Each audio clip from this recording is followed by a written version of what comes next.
Ssentebe Patrick Lubuulwa Ssenkubuga abatuuze b'e Matugga Lwaddabi gwe balemesezza poliisi okwatibwa ng'erowooza nti abadde agabira abatuuze emmere ekimenya amateeka.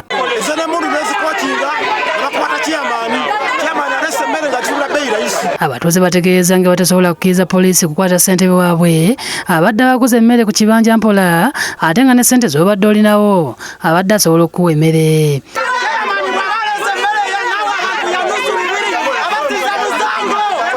Batulaze ne ssente ze babadde basasula nga babawa emmere ng'emmere ebadde egula wakati wa nnusu 2 ne nnusu 5.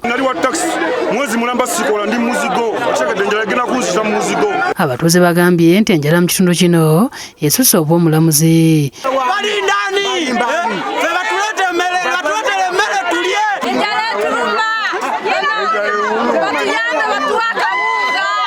Ono basinzidde ne basaba gavumenti n'akakiiko akagaba emmere okwanguwako okutuuka mu kitundu kyabwe kubanga bali bubi.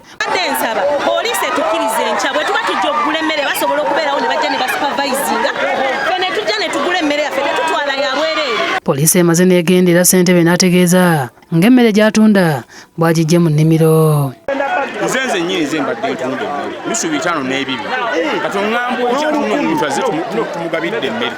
Bo abatuuze mu ggombolola y'e Makulubita mu disitulikiti y'e Luweero abaakoseddwa omuyaga nga bwe twakulaze ku lunaku olw'Essande badduukiriddwa n'obuyambi omuli obuwunga ttani 2, muwogo ttani 1, ebijanjalo ttani 1 ssaako n'ensawo z'amanda bibaweereddwa omubaka wa Katikamu South Edward Ssembatya nga bikwasizza ku lya Task Force mu disitulikiti y'e Luweero Phoebe Namulindwa. Twegayiridde ebintu bino tubireese nga bakuyamba ku bantu baffe naate waliwo bannaffe abalina obuzibu kati nga bannaffe ab'ennamayamba ab'ensanvu. Ssembatya asiimye pulezidenti olw'okulwanyisa coronavirus.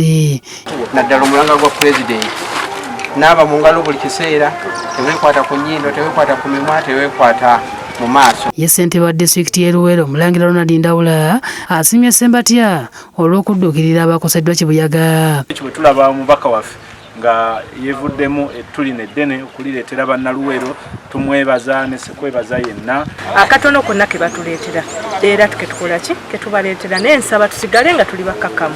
Ne minisita y'ebyettaka Betty Olive Namisango Kamya awaddeyo ttani z'obuwunga 10 ssaako ne kilo 8 ez'ebijanjalo eri amyuka RCC wa Lubaga Kabunga Ssentamu nga bimukwasiriza ku ofiisi ye Lubaga bw'atu n'asaba biweebwa abantu mu Lubaga North abali mu bwetaavu. Era sebo RCC njagala kwanjulira nti wano waliwo ba chairpersons aba LC2 aba Lubaga North bwe bamuwanika emikono bwe tubabalako abo sebo benkwasizza okutambuza nabo omulimu guno.